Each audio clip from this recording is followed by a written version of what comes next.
Hello parents, welcome to my channel autism a genius mind.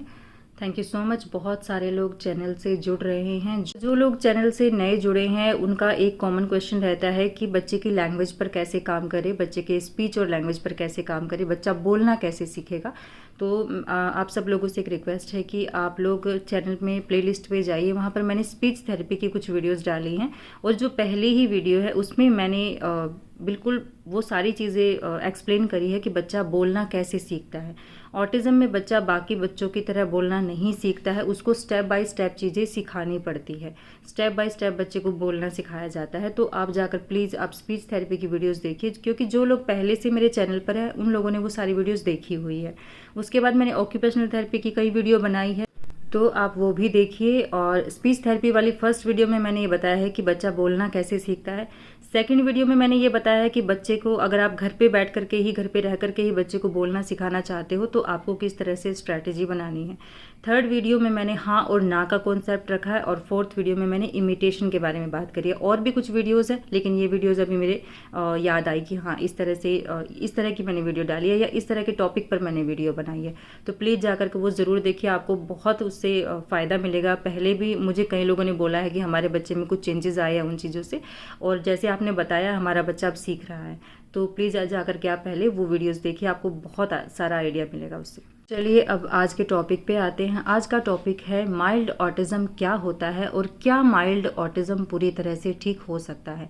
क्योंकि ये सवाल मुझे बहुत बार पूछा गया है, क्योंकि बहुत सारे पेरेंट्स ऐसे जिनके बच्चों में माइल्ड ऑटिज़म डायग्नोज होता है और फिर उनके मन में सवाल होता है कि क्या हमारा बच्चा कभी बाकी बच्चों के जैसा हो पाएगा। विराज को माइल्ड टू मॉडरेट में ही ऑटिज़म डायग्नोज हुआ था, लेकिन उसमें ज़्यादातर चीज़ें माइल्ड वाली थी। मॉडरेट वाली भी कुछ चीज़ें थी बट थोड़ी ही थी उसमें, जैसे उसका अटेंशन नहीं था, आई कॉन्टैक्ट पुअर था, काफ़ी पुअर था, और अटेंशन नहीं था, लैंग्वेज नहीं थी। तो ये कुछ 2-3 चीज़ें थी जो उसमें बहुत वीक थी या थी ही नहीं एक तरह से। लेकिन हाँ बाकी कुछ चीज़ें ऐसी थी कि उसमें अच्छी भी थी। तो माइल्ड ऑटिज़म क्या होता है, आज हम इसके बारे में भी बात करेंगे। और क्या सच में ये ठीक हो जाता है, क्योंकि बहुत सारे लोग ये दावा करते हैं कि हमारे बच्चे को माइल्ड ऑटिज़म था और आज हमारा बच्चा बिल्कुल नॉर्मल लाइफ जी रहा। लेकिन दूसरी तरफ कुछ ऐसे लोग भी हैं जिन्होंने कहा कि हमारा बच्चा आज 18 साल का हो गया है, 19 साल का हो गया है, हमारे बच्चे को माइल्ड ही ऑटिज़म डायग्नोज हुआ था, बट अभी तक भी उसको कुछ चैलेंजेस फेस करने पड़ रहे हैं। तो इसको भी थोड़ा सा अच्छे से समझेंगे। देखो, माइल्ड ऑटिज़म हो गया या मॉडरेट हो गया, सीवियर हो गया। तो ऑटिज़म का जब टेस्ट होता है तो ऑटिज़म का टेस्ट किस बेस पे होता है। ऑटिज़म बच्चे की 3 चीज़ों को प्रभावित करता है। पहली चीज़ है कि बच्चा सोशल कितना है कि नहीं है। दूसरा उसका जो बिहेवियर है, और तीसरी चीज़ है बच्चे की मेमोरी और उसका कम्युनिकेशन। तो ये कुछ चीज़ें होती हैं, और जब आपसे सवाल पूछे जाते हैं, जब बच्चों के डायग्नोसिस किए जाते हैं, तो इन्हीं 3 एरिया को ध्यान में रख के सवाल तैयार किए जाते हैं, और उन्हीं सवालों के आधार पर बताया जाता है कि आपके बच्चे को कौन से लेवल का ऑटिज़म है। लेवल 1 है, लेवल 2 है, लेवल 3 है। लेवल 1 में माइल्ड आता है, लेवल 2 में मॉडरेट आता है, और लेवल 3 में सीवियर ऑटिज़म आता है। तो कई बार ऐसा भी होता है कि वो लेवल 1 से 2 के बीच में, मतलब माइल्ड टू मॉडरेट या मॉडरेट टू सीवियर में ऑटिज़म डायग्नोस करते हैं। उसके भी कुछ रीज़न होते हैं कि बच्चे को दोनों ही ऑटिज़म, दोनों ही माइल्ड लेवल 1 और लेवल 2 जो है, इन दोनों के ही सिम्टम्स बच्चे में हैं। देखो, चैलेंजेस होते हैं तीनों ही तरह के बच्चों को, लेकिन चैलेंज किस बच्चे को कितने हैं, किस लेवल तक चैलेंजेस है, इसके आधार पर ही बताया जाता है कि बच्चे को किस तरह का ऑटिज़म है। अब आते हैं माइल्ड ऑटिज़म में। माइल्ड ऑटिज़म में बच्चा नॉर्मल बच्चों से थोड़ा ही अलग होता है। उसको सारे चैलेंजेस तो हैं जो बाकी बच्चों को है, लेकिन उस बच्चे को काफ़ी कम होंगे। जान लेते हैं कि माइल्ड ऑटिज़म में बच्चे में क्या क्या सिम्टम्स होते हैं। तो पहला जो सिम्टम है वो है आई कांटेक्ट। आप अपने बच्चे का आई कांटेक्ट देखिए कि आपके बच्चे का आई कांटेक्ट कितने सेकंड का है। जब हमने विराज का ऑटिज़म डायग्नोज किया हुआ था जब विराज में, तो उन्होंने कहा था कि आपके बच्चे का आई कांटेक्ट है लेकिन बहुत पुअर है। 3 से 4 सेकंड बच्चे का मैक्सिमम आई कांटेक्ट है। विराज का उस समय पे नेम रिस्पॉन्डिंग नहीं था, वो अपने नाम पे रिस्पॉन्ड नहीं करता था। उन्होंने कहा था कि बच्चे का हम नाम लेते हैं, मुड़ के नहीं देख रहे, इसका मतलब इसको अपने नाम की पहचान नहीं है। तो सेकंड चीज़ ये है कि आपके बच्चे को उसके नाम की पहचान है कि नहीं है। थर्ड चीज़ होती है कि बच्चे का अटेंशन है कि नहीं है। अटेंशन मतलब आपने बच्चे को बुलाया, बच्चा या फिर आप बच्चे को कुछ भी कह रहे हो, बच्चा उस चीज़ को सुन रहा है कि देख रहा है, किस तरीके से बच्चा उन चीज़ों को, या बिल्कुल वो इग्नोर ही कर रहा है। फोर्थ होता है बच्चे का ज्वाइंट अटेंशन। ज्वाइंट अटेंशन में क्या होता है कि आपने कुछ भी ऐसा दिखाया बच्चे को, बोला देखो ये कितनी अच्छी चीज़ है, और बच्चे ने उस चीज़ को देख लिया। दो बंदे जब एक ही चीज़ को एक टाइम पर देखते हैं, अगर आपने उसका ध्यान कहीं लेकर के आप जाना चाहते हो और बच्चे का ध्यान उसी समय वहाँ चला जाता है, और जितनी देर तक आप बोलते हो आपको सुनता है, उस चीज़ को देखता है, इसका मतलब बच्चे का ज्वाइंट अटेंशन आ चुका है। तो ये कुछ चीज़ें होती हैं जो बच्चे की शुरुआत में देखी जाती हैं। विराज का आई कांटेक्ट बहुत पुअर था, लैंग्वेज उसकी बिल्कुल ज़ीरो थी, उसको किसी शब्द का मतलब नहीं पता था, या फिर वो शब्दों को अगर सीखता था तो रट लेता था। अगर उसको हम बोलते थे कि बोलो मम्मी पापा बोलो, बोल देता था कहने से, पर उसको ये नहीं पता था कि इनमें से कौन मम्मी है कौन पापा है। 3 से 4 महीने उसको सिर्फ ये जानने में लगे थे कि इनमें से ये मम्मी है और ये पापा। उसको फोटो दिखा दिखा के हमने अपने साथ में ऐसे उसको बताया कि ये मम्मी है। तो इतना वीक था विराज, लैंग्वेज तो उसकी बिल्कुल ही नहीं थी। तो यही कुछ एरिया होते हैं जिनके आधार पर वो बताते हैं कि आपके बच्चे को माइल्ड ऑटिज्म है। माइल्ड ऑटिज्म वाले बच्चे को ज़्यादा प्रॉब्लम नहीं होती है अगर सच में बच्चे को माइल्ड ऑटिज्म है। मुझे ऐसा लगता है कि 3 साल की उम्र में जब बच्चे के डायग्नोसिस होते हैं तो वो उतने फेयर नहीं होते हैं, क्योंकि वो कहने को कह देते हैं कि ये ऑटिज्म है, बट कुछ सालों के बाद ही आपको जाकर के अच्छे से समझ आएगा कि एक्चुअल में बच्चे को ऑटिज्म है भी कि नहीं। कुछ बच्चों को ऑटिज्म होता भी नहीं है। बहुत सारे बच्चे ऐसे हैं, मैंने कई बच्चे ऐसे देखे जो 7 साल की उम्र में जाके बोले, या 6 साल की उम्र में बोलना उन्होंने शुरू किया। हमारे यहीं पे एक लड़का था, अभी तो वो लोग चले गए हैं यहाँ से, वो लड़का 7 साल की उम्र में जाके उसने बोलना शुरू किया था।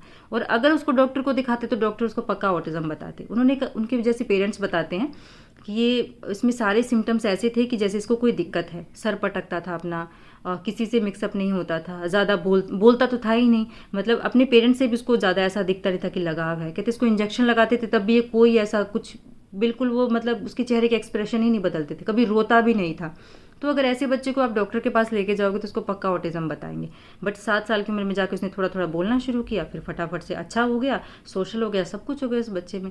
तो ज़रूरी नहीं है कि आपके बच्चे को ऑटिज्म हो। कुछ लोग ऐसा कहते हैं कि हमारा बच्चा सब कुछ समझता है, इमिटेट कर लेता है, तो उन बच्चों को भी ऑटिज्म मुझे नहीं लगता होता है, उनके सिर्फ डिलेज होते हैं कुछ चीज़ें।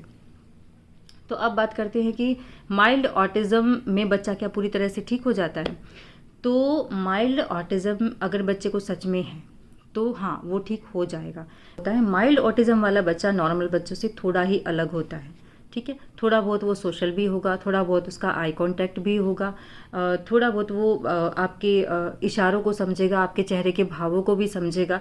तो अगर इस तरह के बच्चे में बच्चा कनेक्ट तो है लेकिन थोड़ा वीक है, उसकी जो कनेक्टिविटी है थोड़ी वीक है, वो हाँ या ना में हो सकता है आंसर भी कर दे। तो माइल्ड ऑटिज्म वाला बच्चा कनेक्ट होता है, जल्दी सीखने वाला होता है, और उसकी जो हाव भाव है लोगों के वो समझने वाला होता है। माइल्ड ऑटिज्म वाले बच्चे को बहुत कम दिक्कत होती है, लेकिन शुरुआत में जब डायग्नोसिस होते हैं तो उस समय हो सकता है कि बच्चे का थोड़ा लेट से शुरू हुआ हो, तो 4 से 5-6 साल तक जाते जाते बच्चे का हमें सही से पता चलता है कि माइल्ड ऑटिज्म है बच्चे को या कोई और दिक्कत है।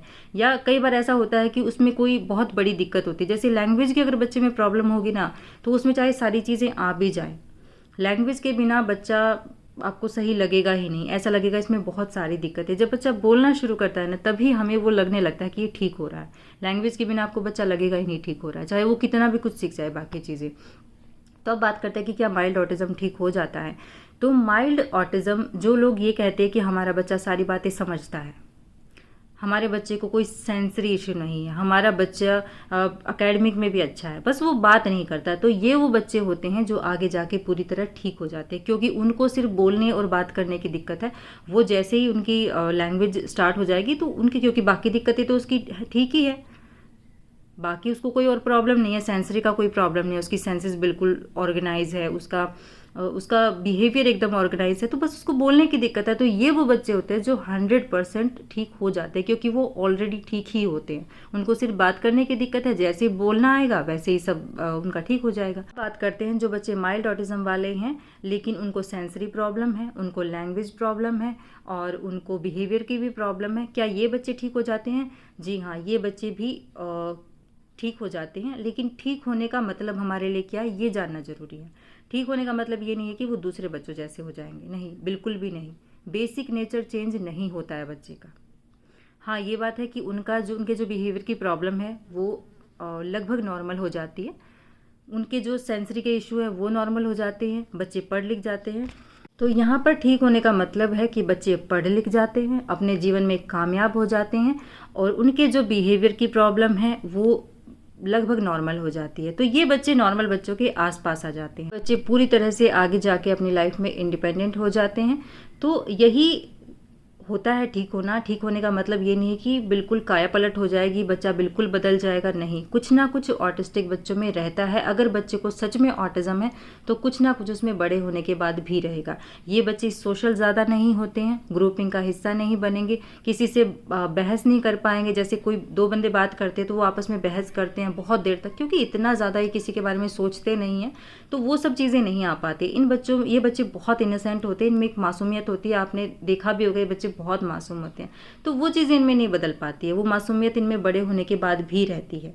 झूठ नहीं बोलते हैं, चीज़ों को मैनिपुलेट नहीं कर पाते हैं। ये सारी चीज़ें बहुत कम चांस है कि इन बच्चों में आ पाती है। अगर आपने देखा होगा, आप सर्च भी करेंगे कि इंडिया के कुछ बच्चे जो थोड़े बड़े हो गए हैं, 19 साल के, 20 साल के, या कुछ पेरेंट्स भी है जिन्होंने अपने बच्चों की स्टोरी शेयर करी है, यूट्यूब पे भी आपको मिल जाएगी। उन बच्चों की भी आप वीडियोस देखिए, वो ऐसे बात करते हैं जैसे बिल्कुल छोटे बच्चे हैं। मतलब छोटे बच्चे तो नहीं कहूँगी, बट वो अगर 19-20 साल के आप एक नॉर्मल बच्चे को देखोगे और 20-21 साल के बच्चे को और एक ऑटिस्टिक बच्चे को देखोगे, आपको लगेगा कि 15 साल का बच्चा है। 20 साल का भी वो 15 साल का लगेगा उसकी बातों से, क्योंकि उसका माइंड ऐसा ही लगेगा कि वो 15 साल का बच्चा है।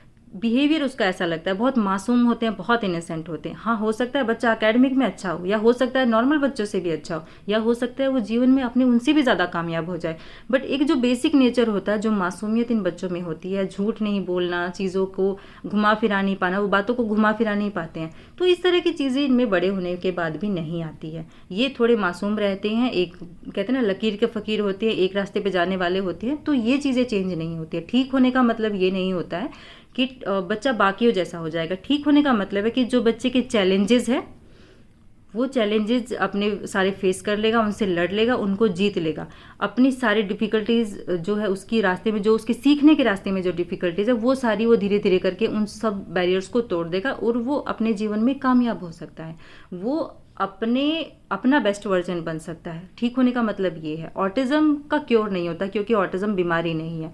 ऑटिज्म एक डिले है ना। बच्चा आत्म केंद्रित है, बच्चा अपने आप में केंद्रित है। जब वो बाहर निकलना शुरू करेगा तो धीरे धीरे करके वो सारी चीज़ें सीख जाएगा। अब प्रॉब्लम क्या होती है कि जो चीज़ एक बच्चे की 1 साल की उम्र में शुरू हो जाती है, इन बच्चों की किसी की 3 साल की उम्र में शुरू हुई, किसी की 4 में हुई, किसी की 5 में हुई। तो एक तो वो वैसे ही लेट से शुरू हुई है ना। एक तो वैसे ही लेट से शुरू हुई तो बच्चे को टाइम लगेगा।